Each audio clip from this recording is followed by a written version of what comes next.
নমস্কার, আমি নিমাই আচার্য। কোনো সম্পর্ক দীর্ঘদিন ধরে টিকিয়ে রাখতে পারছেন না। সম্পর্ক আসছে কিন্তু ব্রেকআপ হয়ে যাচ্ছে। বারবার আপনি এই জায়গায় প্রতারিত হচ্ছেন, বারবার আপনি ধোঁকা খাচ্ছেন। তাহলে এই বিশেষ একটি টোটকা আপনাদেরকে বলবো, যা আগামী 23শে মে বুদ্ধ পূর্ণিমার দিন আপনাকে করতে হবে। সঠিকভাবে যদি করতে পারেন, এই রকম জায়গায় সম্পর্ক ভেঙে যাওয়ার থেকে আপনার সম্পর্ক সবসময় মধুময় হয়ে থাকবে। কি করতে হবে আপনাকে?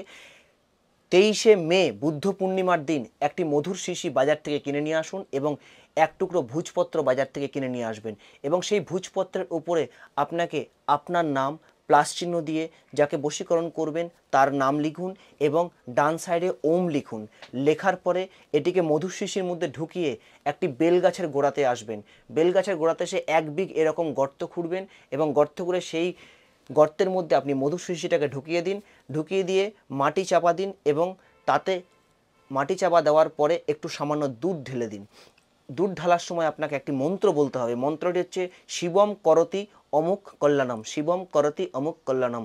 এই প্রক্রিয়া 11বার আপনি মন্ত্রটা বলবেন।